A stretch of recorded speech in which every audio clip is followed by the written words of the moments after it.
Hello student, कैसे हो आप सब लोग? अच्छे हैं। स्वागत है आपका एनसीईआरटी लॉन्च क्लासेस में। तो आपने अभी तक पढ़ा था कि जो हमारे इलेक्ट्रॉन्स हैं वो परमाणु में अलग अलग कोशों में भरे होते हैं, एस, पी, डी और एफ। हमने एस, पी, डी और एफ में इलेक्ट्रॉनों को डाला भी था। उसी के आधार पर हम आगे चलते हैं और आज पढ़ते हैं हम आवर्त सारणी।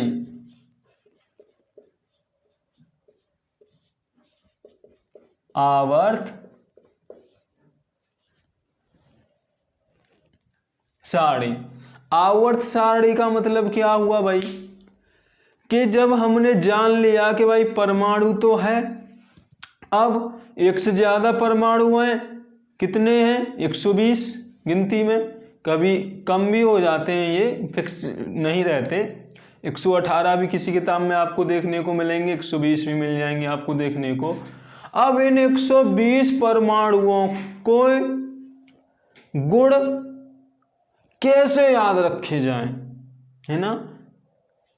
कैसे हम ये जाने कि कम से कम परमाणुओं को एक ही स्थान पर रखकर उनके बारे में पूरा ज्ञान प्राप्त हो सके। मान लीजिए कि आपका क्लोरीन है और ब्रोमीन है और आयोडीन है। इन दोनों की जब आप प्रॉपर्टी देखते हो तो लगभग सेम आती है। ठीक है, समझ में आ रहा है ना? क्या होता है, क्लोरीन, ब्रोमीन और आयोडीन के जो गुण आते हैं, आपको रासायनिक गुण जो देखने को मिलेंगे आपके लिए, वो लगभग सेम होते हैं। ऐसे ही आपको लिथियम, है ना, लिथियम, पोटेशियम, सोडियम के जब आप गुणों में देखते हो उनमें भी समानता नजर आती है। और नाइट्रोजन, फास्फोरस, सल्फर जब इस समूह में आप देखते हो तो भी आपको कुछ समानता नजर आती है। तो भाई सबसे पहले क्या किया, मेंडलीफ ने एक सारणी बनाई। क्या किया, मेंडलीफ ने परमाणुओं को अलग अलग खानों में रख दिया। भाई क्या बनाई, तो उसको हमने क्या बोल दिया, मेंडलीफ की आवर्त सारणी। लेकिन जब मेंडलीफ ने अपनी सारणी बनाई थी, सारणी का मतलब समझ रहे हो ना, कि उन्होंने कुछ ऐसे खाने बना दिए ऐसे करके, और इन खानों में परमाणुओं को रख दिया, तब ये कहलाई मेंडलीफ की आवर्त सारणी। लेकिन मेंडलीफ के समय पर हमें केवल 80 तत्व ज्ञात थे भाई, 80। जब 80 तत्व ज्ञात थे तो इन्होंने क्या सोचा था उस समय पर, मेंडलीफ जी ने, इन्होंने सोचा था कि अगर मैं परमाणु भारों के आधार पर इनको लगाऊं, किसके आधार पर लगाऊं, परमाणु भारों के आधार पर, तो कोई सारणी मुझे मिल सकती है। तो इन्होंने लगाया कि भाई हाइड्रोजन डाला, लिथियम डाला, कहीं पे सोडियम डाला, ऐसे करके डाला इन्होंने। किसके आधार पे, परमाणु भार के आधार पर। इन्होंने माना कि भाई जो तत्वों के गुण हैं या तत्वों के जो आवर्ती गुण हैं वे उनके परमाणु भारों पर निर्भर होते हैं या परमाणु भारों के समानुपाती होते हैं, या परमाणु भारों के आवर्ती फलन होते हैं। जैसा आप चाहे वैसे याद कर सकते हो। क्या बोला था मेंडलीफ ने अपनी जो आवर्त सारणी बनाई थी उसके आधार पर यह बोला था कि तत्वों के गुण उनके परमाणु भारों के आवर्ती फलन होते हैं, यानी कि एक हल्के तत्व के बाद धीरे धीरे उनसे बढ़ते हुए परमाणु भारों के क्रम में लगा दिया जाए तो उन परमाणुओं का एक निश्चित क्रम दोबारा से वहीं से लौटना शुरू हो जाता है। लेकिन अब धीरे धीरे क्या हुआ, आपको इलेक्ट्रॉनिक विन्यास की जानकारी मिली। पहले बोरबरी नियम से मिला, फिर अफबाऊ के नियम से मिला, उसके बाद आवर्त सारणी ये चेंज की गई। ठीक है, तो हम वो तो नहीं पढ़ेंगे भाई। उसके बाद एक दीर्घ आवर्त सारणी आ गई है ना, जिसे हम आधुनिक आवर्त सारणी बोलते हैं। तो बर्नर ने बनाई, वर्नर, ठीक। श्रोडिंगर ने जब अपना परमाणु सिद्धांत दे दिया था, उसके बाद इस आवर्त सारणी का निर्माण किया गया। बहुत सारे वैज्ञानिक लगे इसमें, 3-4 वैज्ञानिक, तो उन्होंने दीर्घाकार आवर्त सारणी बनाई। तो दीर्घाकार आवर्त सारणी किसके आधार पे बनाई है वो आप याद करिए, नोट करिए। यहाँ से हमारा वह एपिसोड शुरू होता है, दीर्घाकार आवर्त सारणी। क्या बोलेंगे हम, कौन सी आवर्त सारणी पढ़ेंगे हम, दीर्घाकार आवर्त सारणी।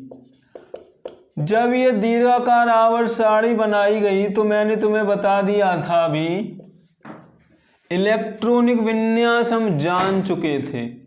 तो इस क्या बोला गया इसके लिए, इन्होंने बोला कि भाई जो तत्वों के गुण हैं वे उनके इलेक्ट्रॉनिक विन्यास के आवर्ती फलन होते हैं। अब आपके दिमाग में क्वेश्चन आ रहा होगा, ये आवर्ती क्या क्या मतलब है ना। आवर्त सारणी में आवर्त आ रहा है, आप गुणों में आवर्ती फलन आ रहा है, तो ये बेसिकली है क्या। तो ध्यान लगाइए, आवर्त का मतलब समझ लीजिए कि एक मेरा स्टूडेंट कोई यहाँ पे है, खड़ा हुआ है, धीरे धीरे यहाँ से आपने आगे चलना शुरू कर दिया और आप एक गोल चक्कर लगाते जा रहे हो और वापस वहीं पर आ गए। ठीक है, क्या हुआ, यहाँ थे आपने एक गोले चक्कर वाला रास्ता चुना और उसी रास्ते पर वापस आ गए। अब यहाँ पर कोई आया होगा, यहाँ पे कोई आया, फिर यहाँ पे, फिर यहाँ पे, फिर यहाँ पे, फिर यहाँ पे, वापस आप उसी स्थान पर आ गए। और दोबारा से जब आप चलना शुरू कर दोगे तब ये बन जाता है आवर्ती। इसका मतलब क्या हो गया, आवर्ती। इसका मतलब है कि अगर मान लीजिए मेरा कोई तत्व यहाँ पे है, मान लो ये मेरा एक तत्व है, यहाँ के बाद ये दूसरा कोई अलग तत्व है, यहाँ के बाद तीसरा कोई अलग तत्व, इन तीनों के गुण बिल्कुल अलग अलग हैं। ज्ञान गौर करिएगा, क्या है, इन तीनों के गुण बिल्कुल अलग अलग हैं, इनका गुण सेम नहीं है। तो ऐसे ही मान लीजिए चौथा है, उसका भी गुण अलग है। लेकिन जब यहाँ पे पूरा कंप्लीट होगा, दोबारा से आपने देखा कि भाई जो पांचवा तत्व है उसके गुण इससे मैच खा रहे हैं, है ना।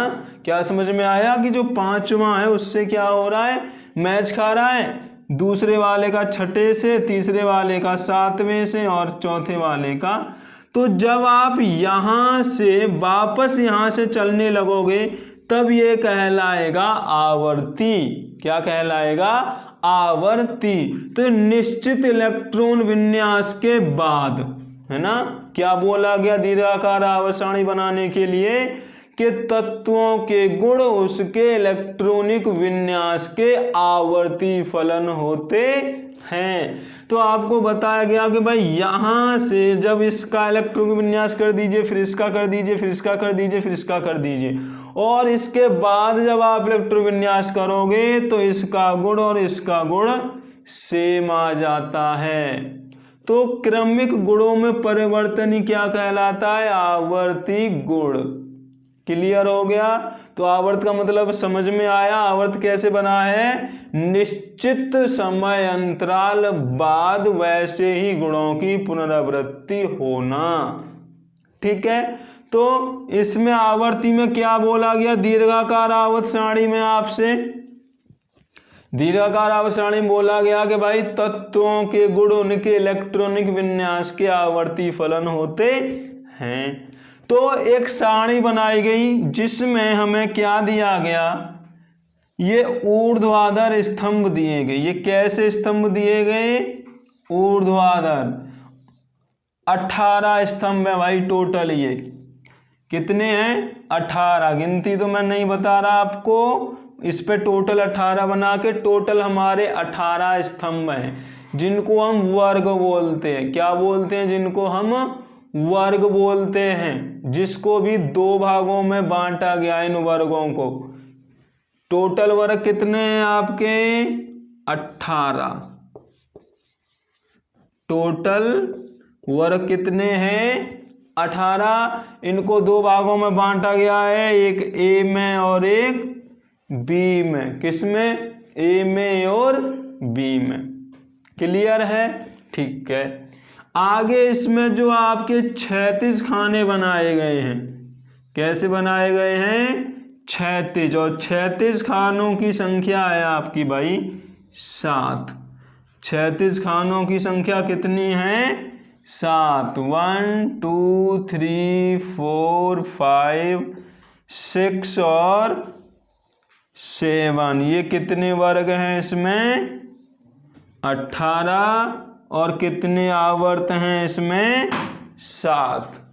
ठीक है। तो दीर्घाकार आवर्त सारणी में वर्गों की संख्या है 18 और आवर्तकों की संख्या है 7। आवर्तों की संख्या है 7।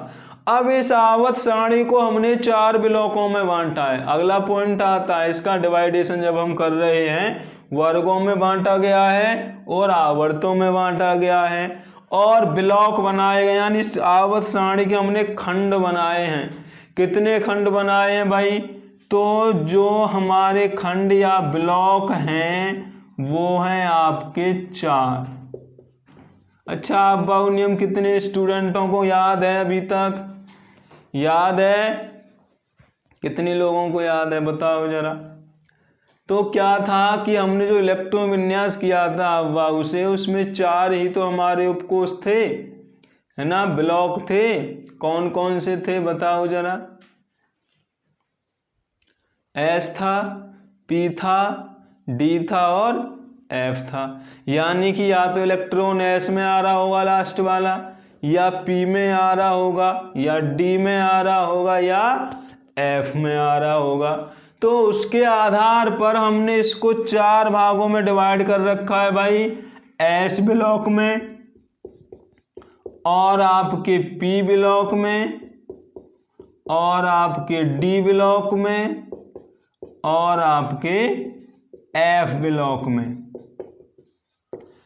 S block, P block, D block और एफ ब्लॉक। पहले जो 2 वर्ग हैं यानी फर्स्ट ए और सेकंड ए, कौन कौन से वर्ग हैं? फर्स्ट ए और सेकंड ए। इनको हमने बोला है एस ब्लॉक के तत्व। इनको क्या बोला है? एस ब्लॉक के तत्व। क्लियर है?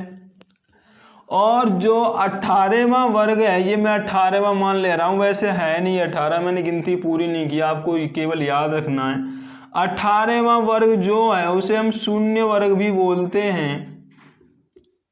और इससे पहले जो 17 है उसको हमने बोला है वी सेकंड, यानी ए का 7वां। ऐसे 16 वालों को बोला है वी फर्स्ट, छठा। तो ऐसे करके हमारे जो 17, 16, 15, 14, 13 और ये कितने हो जाएगा भाई? ये वी ए हो जाएगा, ये आई वी हो जाएगा, ये थर्ड हो जाएगा ए वाले। ठीक है, यानी पहला दूसरा, पहला वर्ग और दूसरा वर्ग ए में, उसके बाद 13वां, 14वां, 15वां, 16वां और 17वां। ये जो वर्ग हैं उनको हमने ए में बांट रखा है। कौन से वर्ग में बांट रखा है? ये रोमन संख्या में ए में है। और इनके बीच जो तीसरे से लेकर 12 वर्ग हैं उनको हमने बी वाले हिस्से में बांट दिया है। किस में बांटा है? बी वाले में। तो ये आप याद रखना जरूर।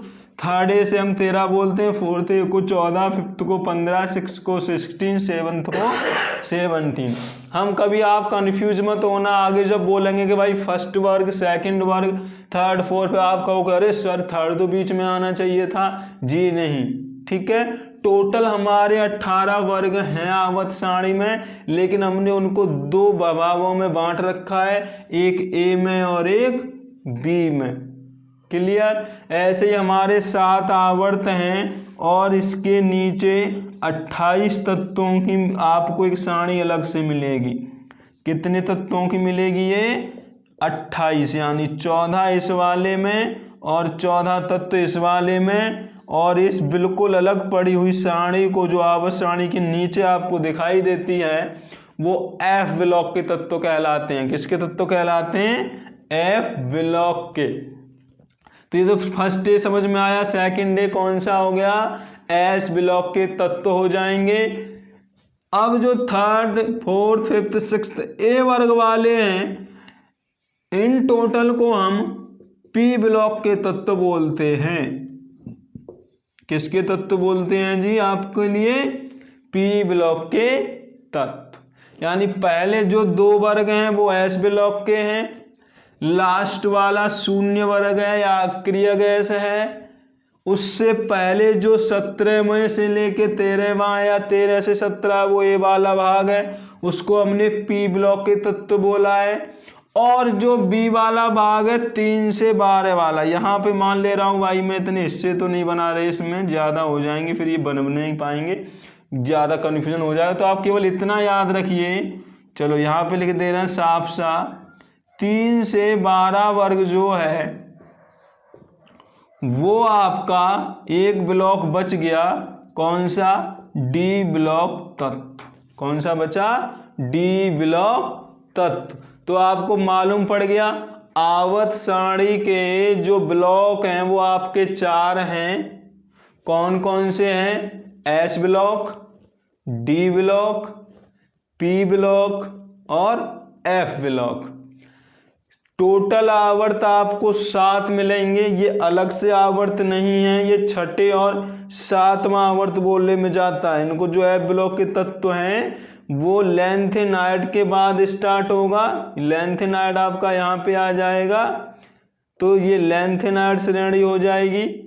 आपको समझ में नहीं आता होगा, आज क्लियर कर लीजिए कि इसको लेंथेनाइड श्रेणी बोलते हैं और इसको एक्टिनाइड श्रेणी बोलते हैं। वो इसलिए क्योंकि यहाँ से लेंथेनाइड के बाद वाले तत्व आते हैं और इस वाले में एक्टिनाइड के बाद वाले तत्व आते हैं। तो 4 ब्लॉक क्लियर हुए। एस ब्लॉक पहले 2 वर्गों को, बीच के 3 से 12 को डी ब्लॉक, 13 से 17 को पी ब्लॉक और लास्ट वर्ग को हम शून्य वर्ग तत्व बोलते हैं। ऐसे ही जो 2 भाग बनाए थे हम बी वाले पूरे भाग को डी ब्लॉक बोलते हैं, लेकिन फर्स्ट डे सेकंड डे यानी ए वाले को हम एस और पी ब्लॉक के तत्व बोलते हैं। टोटल तत्वों कितनों को बांटा है हमने? 120 को। अब आप गौर दिमाग भी लगा रहे होंगे, गौर भी कर रहे होंगे, कह रहे होंगे सर ये एस ब्लॉक का तत्व कैसे हो गए, ये डी ब्लॉक के कैसे हो गए, ये पी ब्लॉक के क्यों माने यहाँ पर हमने, यहाँ पे एस ब्लॉक क्यों नहीं ले रखा है ना। ये मन में क्वेश्चन आ रहा होगा ये आखिरकार एफ ब्लॉक में क्यों आ गया। अरे भाई ये मैंने एस ब्लॉक के दोनों मान रखे, यहाँ पे पी ब्लॉक ना मान लेते हम। जो फर्स्ट डे है सेकंड डे है ये पी ब्लॉक क्यों नहीं माना, या जो पी ब्लॉक है यहाँ पे लास्ट वाले को एस ब्लॉक क्यों नहीं माना। क्यों मैंने इसको एस और इसको ही पी माना है ना। क्यों हमने इसको एस ब्लॉक और क्यों इसको हमने पी ब्लॉक माना है ना। दिमाग कर रहा होगा ऐसे ही। डी ब्लॉक को ये डी ब्लॉक क्यों दे दिया गया, आखिरकार कोई तो रीजन होगा, कोई तो कारण होगा ना। तो उसके लिए अभी इंतजार करना पड़ेगा। तो दीर्घाकार आवर्त सारणी में क्या हुआ, शुरू से ध्यान लगाइए। दीर्घाकार आवर्त सारणी जब बनी तो हमारी किसके आधार पर बनाई गई? इलेक्ट्रॉनिक विन्यास के आधार पर कि आखिरकार एक परमाणु में कितने इलेक्ट्रॉन हैं और उनको कोषों में उपकोषों में डालने के बाद क्या संरचना हमें प्राप्त होती है। सबसे पहले मेंडलीफ ने कोशिश की थी, उन्होंने परमाणु भार को बताया था आवर्ती गुण का फलन, उसके बाद आवर्ती गुण का फलन बताया गया परमाणु क्रमांक को और फिर बताया गया इलेक्ट्रॉनिक विन्यास को। तो इलेक्ट्रॉनिक विन्यास के आधार पर दीर्घाकार आवर्त सारणी का निर्माण किया गया। इस आवर्त सारणी में क्या किया गया, ऊर्ध्वाधर स्तंभ बनाए गए जिन्हें हम वर्ग कहते हैं। ऊर्ध्वाधर स्तंभों को क्या बोलते हैं, हम वर्ग बोलते हैं। और क्षैतिज जो स्तंभ हैं, ये जो क्षैतिज स्तंभ हैं उनको हम आवर्त बोलते हैं। क्या बोलते हैं? आवर्त बोलते हैं। दीर्घाकार आवर्त सारणी में वर्गों की संख्या 18 होती है। वर्गों की संख्या 18 होती है और आवर्तों की संख्या 7 होती है। आवर्तों की संख्या 7। पहले आवर्त में कितने हैं हमारे? 2 तत्व हैं, हाइड्रोजन और हीलियम। हाइड्रोजन और हीलियम पहले आवर्त में केवल 2 ही तत्व हैं आपके पास। उसके बाद है आपका lithium, beryllium, boron, carbon, nitrogen, oxygen, fluorine, neon तक। कहाँ तक? नियॉन तक, यानी 8 तत्व आपके दूसरे आवर्त में। तो इनको हम लघु आवर्त भी बोलते, अति लघु आवर्त बोलते। अति लघु क्यों? क्योंकि इसमें मात्र ही 2 हैं और लघु वालों को 8 वाले, और जो आवर्त हो जाते हैं दीर्घाकार उनमें हमारे 32 तत्व होते हैं। तो 18 वर्गों में और 7 आवर्तों में आवर्त सारणी को विभाजित किया गया है। इस आवर्त सारणी के 4 ब्लॉक बनाए गए हैं, एक S ब्लॉक, एक P ब्लॉक और एक D ब्लॉक। और आवर्त सारणी से सबसे नीचे होता है आपका F ब्लॉक। क्लियर हुआ? समझ में आया कैसे बनी, कितने वर्ग, कितने आवर्त? अब आपको कन्फ्यूजन होगा कि S ब्लॉक यहाँ पे क्यों है, P क्यों नहीं है। तो इसके लिए आपको क्या करना पड़ेगा? हमारी आगे की आने वाली वीडियो को देखना पड़ेगा। और उसके लिए हमारे चैनल NCERT लॉन्च क्लासेस को सब्सक्राइब कीजिए, बेल को दबा दीजिए, जिससे हमारी वीडियो अपलोड होते ही आपके पास नोटिफिकेशन आ जाए। तो S block, D block, P block इसमें क्यों है, ये यहाँ पर क्यों माना गया, आगे की वीडियो में मिलेगा आपको आंसर।